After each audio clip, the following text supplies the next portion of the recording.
तो नमस्कार दोस्तों।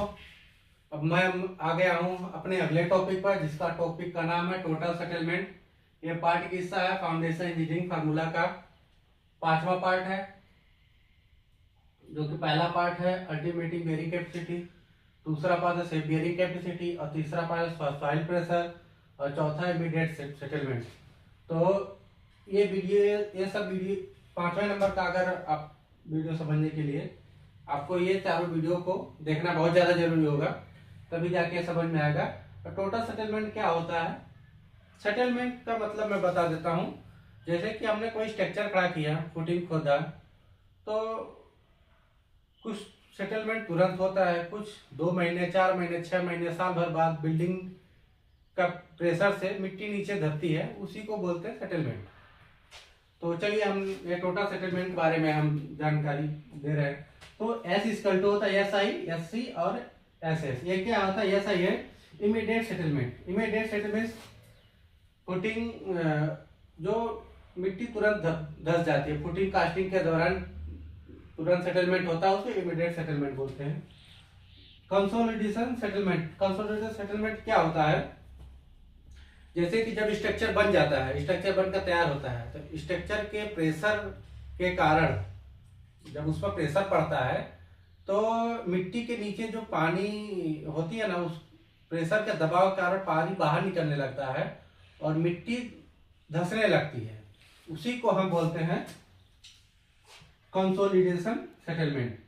और चौथा है सेकेंडरी सेटलमेंट। सेकेंडरी सेटलमेंट अनेक प्रकार का सेटलमेंट हो सकता है,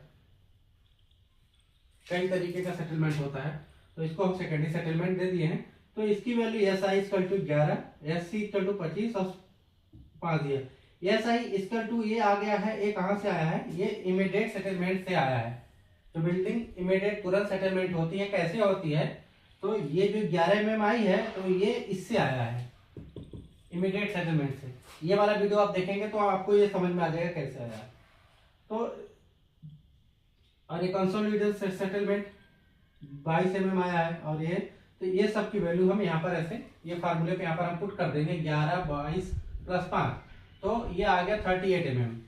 38 mm ये टोटल सेटलमेंट हो गया एक बिल्डिंग का। जैसे कि हमने एक पार्ट करके चैप्टर के माध्यम से हम बताए हैं आपको। तो दोस्तों, आपसे उम्मीद करता हूँ कि ये सब वीडियो देखें और ये भी वीडियो देखें, तब जाके समझ में आएगा। और अभी इसके बाद एक वीडियो और बनाऊंगा, ये सब का कॉम्बो होगा, तो उसमें ज्यादा सब क्लियरिटी आ जाएगी। देखिए, हमारे हर एक टॉपिक पर, हर एक क्वेश्चन में फॉर्मूले के साथ वैल्यू लिखकर उसको सॉल्व करके बताता हूं, ताकि आपको ज्यादा समझ में आए। तो हमारे हर एक वीडियो में आप देखेंगे तो इसी तरीके का फॉर्मूले में पुट करके उसको वैल्यू कहाँ से आती है, कैसे आती है, क्यों निकाला जाता है, ये सब करके मैं आपको बताता हूँ। तो दोस्तों, आप लोगों को वीडियो देखने के लिए धन्यवाद।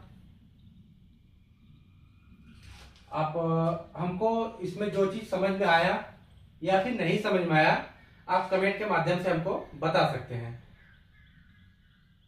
तो आपके कमेंट का इंतजार रहेगा हमको। ठीक है, धन्यवाद।